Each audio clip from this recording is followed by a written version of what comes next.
In May of 2010, I attended the Nebula Awards banquet of the Science Fiction and Fantasy Writers of America. NASA thoughtfully scheduled the final launch of the Space Shuttle Atlantis for that same weekend. So we science fiction writers piled aboard the buses and joined the crowds at the NASA Causeway, several miles from Launch Pad 39A, where Atlantis awaited its launch. There's a family from Scotland that had flown in for the launch. There's my wife Allison. Here's the vehicle assembly building where the space shuttle was put together prior to its transport to the launch pad. This is the same building where the Apollo Saturn V rockets were assembled, a building large enough to have its own weather.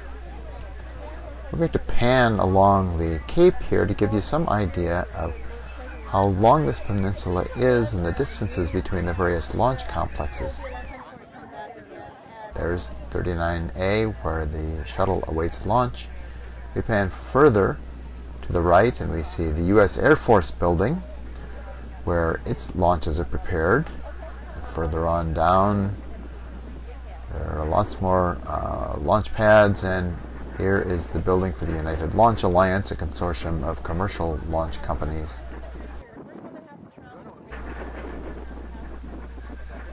Let's go back to pad 39A, where Atlantis and its 6 crew members await launch. And holding. Built-in holding for Waiting for the launch countdown to resume, which it will do momentarily. We're now at less than 1 minute to launch. 31 seconds to launch. And we're on automatic sequencing. The adrenaline is pumping now.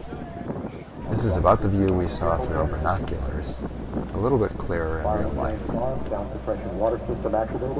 Water is pouring down from that water tower to the right to the launch pad. 11, 10, 9, 8, 7, 6, 5. Look at him go! Jeez!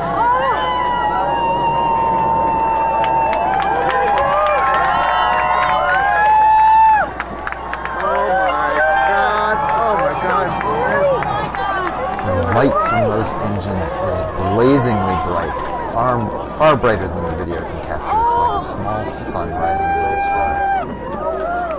I have my eyes glued to the binoculars now, paying only momentary attention to the video camera. Get it back into sight. This is about what we saw through our binoculars. Shuttle rocketing into the sky.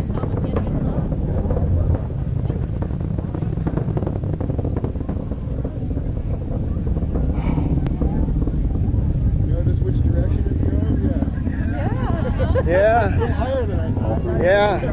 It's launching to the east and beginning to flatten out its trajectory. It's going to look as though it's diving into the ocean, but that's just an effect of viewing downrange. Light up the contrail like that. Systems in good shape, as are the fuel cells, providing electricity to all of the systems on board. Coming up on the separation of the solid rocket boosters. Downrate from the Kennedy Space Center, 20 miles traveling 2,500 miles per hour. I've actually got it on the camera. Separate from the orbiter.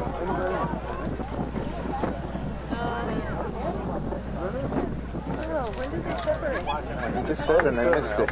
Oh, did they separate? The separation's happening right around there. We could just see it with... Yes, booster separation. Could just barely make it out in the binoculars.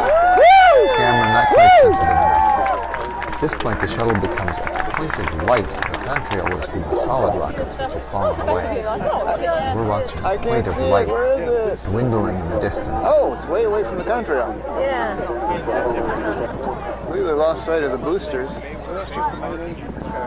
Yeah, that's right. Oh, yeah, that's what's that. The shuttle itself is somewhere below the contrail that's visible.